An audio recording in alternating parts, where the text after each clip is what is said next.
Welcome to Evolutionary Men. I'm your host, Jason Lang. Let's get started.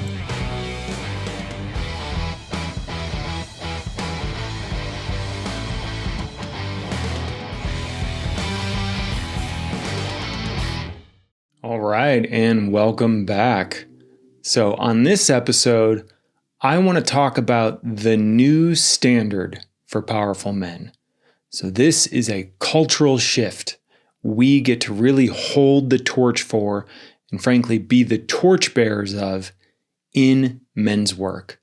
And it's a very simple but potent concept I've talked about before, which is powerful men take responsibility for their pain. This is such a crucial and important thing. What does it mean to take responsibility for one's pain as a man? Well, it's really the main shift that takes us out of the victim mindset into the hero of our own journey mindset, right? Which is, it's not our fault certain things happen to us, whether personally, in our family, or culturally. But it is our responsibility what we do with it. And this is an edge a lot of men are afraid of and frankly don't want to step into because it's hard and we haven't really been given the skills to do it. And so when I say our pain, really what I'm pointing to is our wounding, right? Oftentimes this stuff goes back pretty early in our lives to when we're kids. And for many of us, even beyond that, back into our lineage. I've talked a lot about on this podcast before the idea of epigenetics, a really burgeoning research area. And one of the most simple things they've discovered, right? They used mice who tend to reproduce very fast, but still have quite a similar genetic structure to us as humans, as different as they might seem. And what they found was the importance of 3 generations in particular. What do I mean by that? Well, they ran some experiments where they would take a mouse and they would subject it to something unpleasant, and they would associate that with a smell or a light or a color or something like that. So basically, they start to create that kind of Pavlovian thing. This smell leads to this distressed state. Now here's what's crazy and wild. 2 generations later, so we have the mouse, the generation after it, and the generation after it. That 3rd generation of mouse, when presented with the same stimuli, had a similar reaction in its nervous system, meaning the information was being passed down through the gene structure.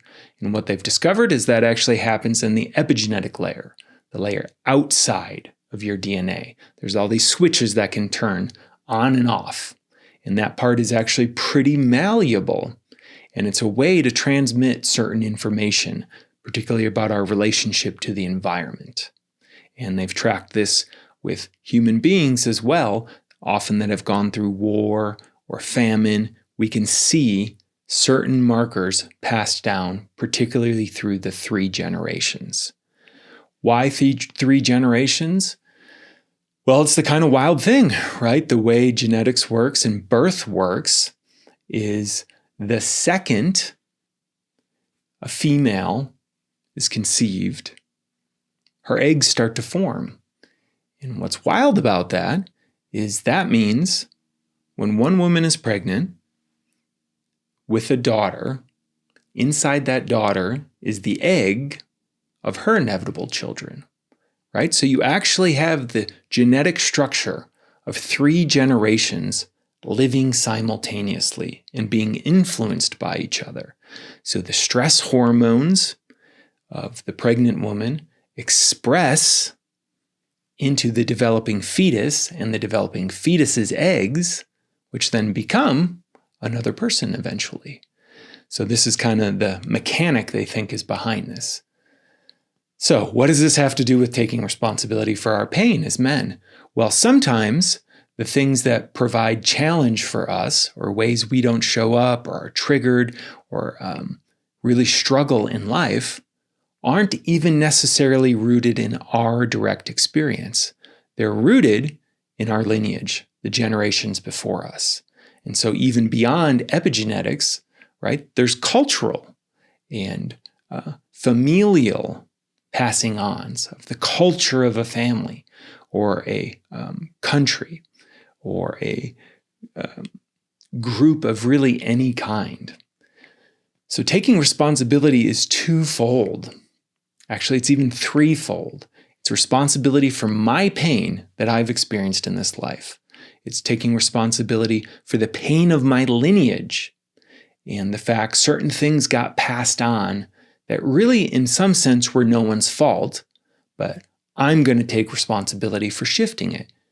And then the even more meta level, which is really the edge for a lot of us men, is to take responsibility for the pain other men have caused in the world, even if we didn't do it ourselves. And the willingness to step into this responsibility is really what I want to talk about, in the sense of we want this to be the new standard for powerful men. Because what we have a lot of evidence for in our culture is men who don't take responsibility for their pain and instead push it out onto others or make it someone else's fault. And again, just because someone else caused something doesn't mean they are the sole responsible party for it now. It's up to us what we do with the impact of that. This is so key, and I've talked about it particularly with men and their parents before, right? When we take responsibility, it doesn't mean we have to blame them and hate them for it, but we do have to acknowledge what the choices and lives they lived led to inside of ourselves. But the moment we see that, it's now on us to do something about it, to do the work of healing our inner path, our inner self, our inner world, right? And really taking responsibility for becoming whole, for integrating the wounded, traumatized parts of ourselves and learning to work with them and build relationships with them in consciousness. And here's the deal. A lot of men don't want to take responsibility. It's so much easier to point it outside. And yes, there is an edge of we can all be victims in some sense in our culture right now, some more than others, but it doesn't really do any good to rank pain. And instead, we all just have to work with what we were given. And this is so important and particularly crucial for us as men right now.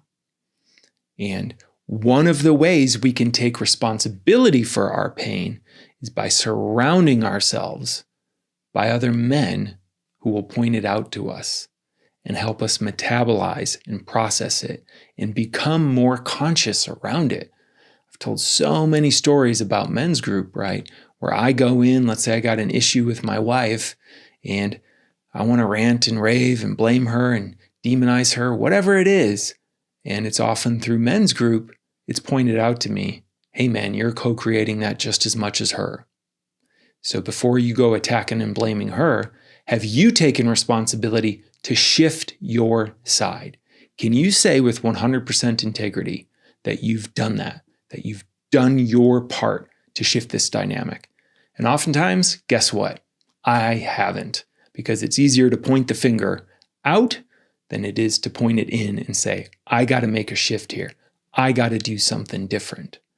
And this willingness to take responsibility, in some of these kind of performance circles they talk about radical ownership. That's a big part of it, right? But it's not just our mistakes in leadership. It goes beyond that for the state of our nervous system. I am responsible for the state of my nervous system in my family, in my relationship, in my men's group. Nobody can shift that for me. What I can do is know that, hey, I need help shifting that. So I'm going to take responsibility to get my ass into some somatic therapy, or to go on retreat, or to get into a men's group, or to surround myself and find the tools I need to be able to make those shifts. Right? I see this in my intimate relationship all the time. And now my wife and I work with couples around this, that one of the crucial things no one wants to talk about is it's each partner's responsibility to handle their nervous system and their pain enough so that when you have a relational moment, you can show up with enough energy and presence to actually connect. If I'm so exhausted because I didn't get enough sleep or I haven't been eating well, I can't really be present for my wife. She can't shift that. That's on me. It's my job to show up in that way, and hers as well. And when we both show up restored, guess what? The connection becomes even more generative. So that state of our nervous system is deeply connected to what I'm talking about when I say our pain. We all have triggers. We all have wounding from early in our life. I do really deep work with my partner, Dr. Luke Adler, around this in our Heart of Shadow program, that no one else can go back and do the work for you. And in fact, one of our agreements in that program is you are responsible for your healing. We can't do it for you. We can, as we say, be the Sherpas that help you up the mountain, but you got to be doing it. You got to be the one who actually takes the risk of feeling, of metabolizing, of expressing, of trying something new. Taking responsibility for our pain is a really important thing in this moment, I think, in particular for us men, because the pendulum has swung. It is hard right now for a lot of guys. The stats I've talked about before are pretty brutal. Men are more likely to commit suicide. Women are getting educated at a higher rate. Men suffer from loneliness and isolation at much higher rates. The stuff is real. And we can easily point our fingers out at the culture, the man box, how we've been raised, religion. These things all contribute. And they're important, and I'm going to continue talking about them. But that's not enough. We as men then have to take responsibility that, yeah, it is hard right now, but only I can really be the one who owns my personal experience and changes in the ways I need to. Taking responsibility for our pain means I'm going to do it. I'm going to ask for help and get the guidance and tools and support I need so I have conscious control over some of the patterning in my nervous system. This is so key, right? We've all heard the quote, which is often actually misquoted, from Viktor Frankl about the distance between stimulus and response is everything. And while he didn't say that exactly, the meaning behind it is true. And right, it's epitomized in one of my new favorite songs, right, by one of my favorite bands, Pearl Jam, right? Don't react, respond. All that means, what's the difference between a reaction and a response? It's awareness and consciousness, right? Reaction, we are fused with. We just, boom, react. There is no thought. Responding means stimulus comes in, I process it, and then I choose how to respond. Men who haven't taken responsibility for their pain are stuck in reaction, stuck in habitually closing, habitually collapsing in shame, habitually exploding in anger, habitually turning to the bottle, habitually turning to weed, you name it. Taking responsibility means I'm going to do the work to turn that habitual response into something I can consciously respond to. So that habitual reaction to a conscious response, that's what it's all about. And it's about awareness, consciousness, and presence of what we've experienced in our lives, what our lineage has experienced, and the many harms that, yes, men before us and around us are often causing in the world. And masculine leadership, I'm now a champion of means once we see something, it partly becomes our responsibility, right? So this is even beyond just our pain. These are some pretty brutal lessons I've had to learn at things like Burning Man, right? There's the part of me that's like, oh, hey, that thing isn't tied, or that thing needs to be fixed, or hey, that thing, someone else will fix it. You quickly learn in environments like that no, you cannot assume someone else will fix it. The second I see it, I become responsible for what might happen if something goes wrong. I have to take that on. Doesn't mean I have to be the one to fix it, but I might have to bring it to someone and take responsibility for, hey, I noticed this, part of the structure was coming loose. How can we fix that? And that willingness to take responsibility for the pain and impact and problems we've seen other men cause, it's a big thing to bite off, right? Doesn't mean we have to go around fixing every single thing in the world, but it does mean, to some extent, that one of the ways we can support the healing of the world is, again, by healing ourselves and getting into environments and creating environments and participating in environments where men are taking responsibility for their pain. This is so key. And here's the thing. As men, when we do it, it's ultimately so much more liberating and empowering because it shifts the locus of control from out there. They did that to me. It's not my fault. I have no control over what happens next. Turns out, that's a pretty shitty way to live. It does not feel good to not have agency and be connected to that in our lives. And I see this show up as depression in men. They feel trapped in a relationship or trapped in a job or stuck, unable to metabolize their wounding, and are constantly pointing out that it's because of something out there. It doesn't feel good. It sucks the vitality and life force, and yes, masculinity out of us. But when we take that responsibility, it might hurt.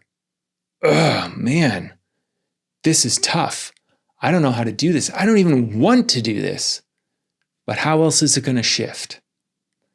Right? There's the two paths to integrity in any moment I've talked about, right?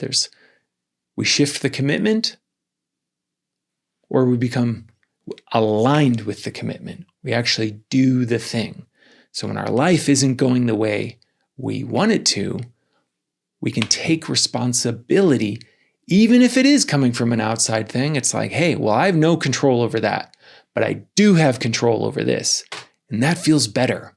It really does. It's much more empowering because suddenly we're not at the whim of the world. Life isn't just happening to us.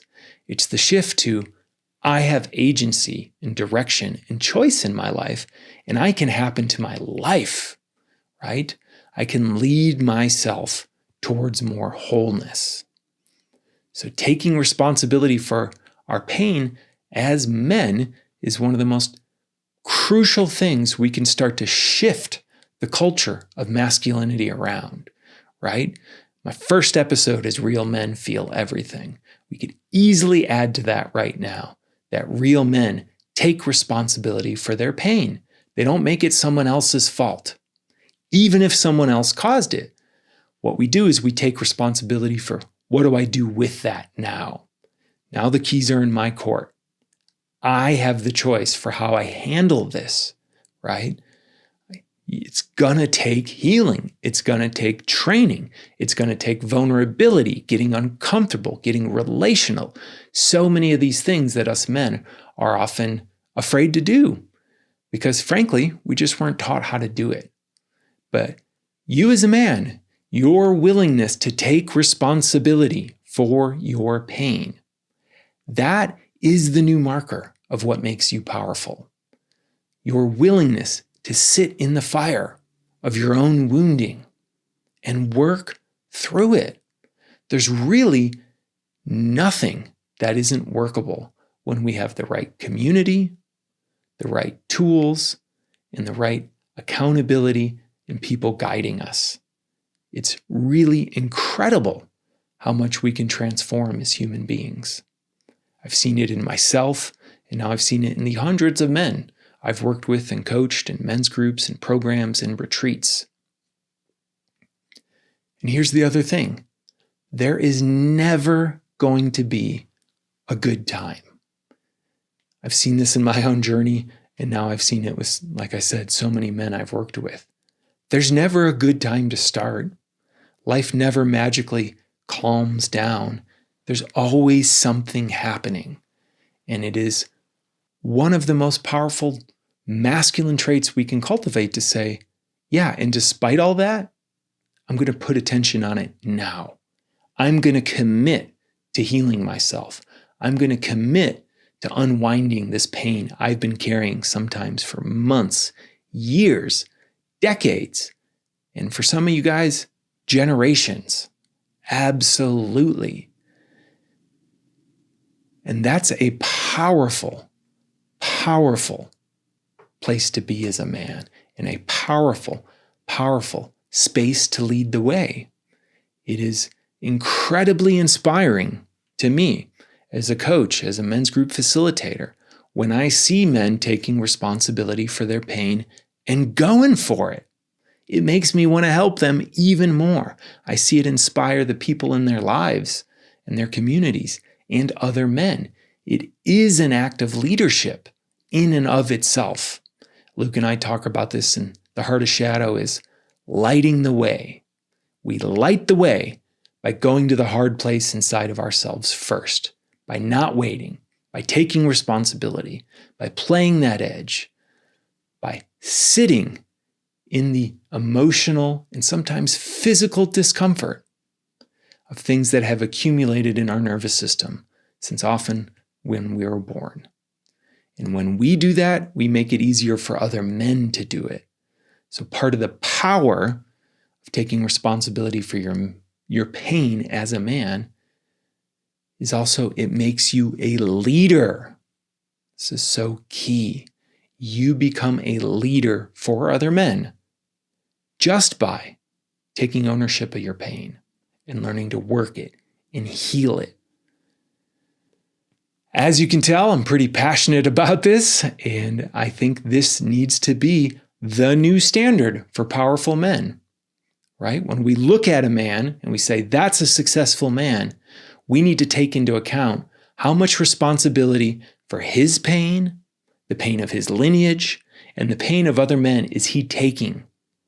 The more he is, the more badass he is, the more powerful he is, and the less harm he's going to cause to the world.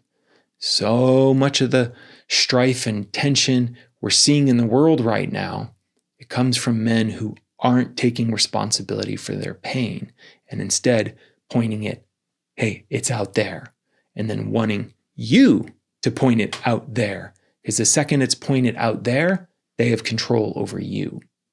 The second you say, you know what? I'm part of this system, and I have some choice here about how I'm engaging with it, how I'm dealing with my pain. And there's a lot out there none of us individually can transform in the culture, in society, in structures of power and being and whatnot. But you always have control over what's happening on your side of the court. So you can be a revolutionary just by taking responsibility for your pain. Because the more you do, the more free you become as a man, and the less other people can control you. And that is a radical act that we have seen very much take root in the programs and retreats and groups I've created. Right? I talk about it as the power of a group to inoculate us against societal pressure and cultural pressure of the negative kind. Because instead, when we have a small band of people who know us intimately and really trust us and see us, they don't just see the Instagram bullshit we put out, but they see us, they see our pain, they have connected to us. Those connections become more valuable than gold, and it's those connections we care about, not everything else out there. So, this is the new standard for powerful men, to take responsibility for your pain. If you want to do that, please Come to my Labor Day retreat, do the Heart of Shadow program, do the Pillars of Presence program, or do men's group experience. There's lots of ways to get involved. Go see a therapist. Work with a coach. These things do not make you weak.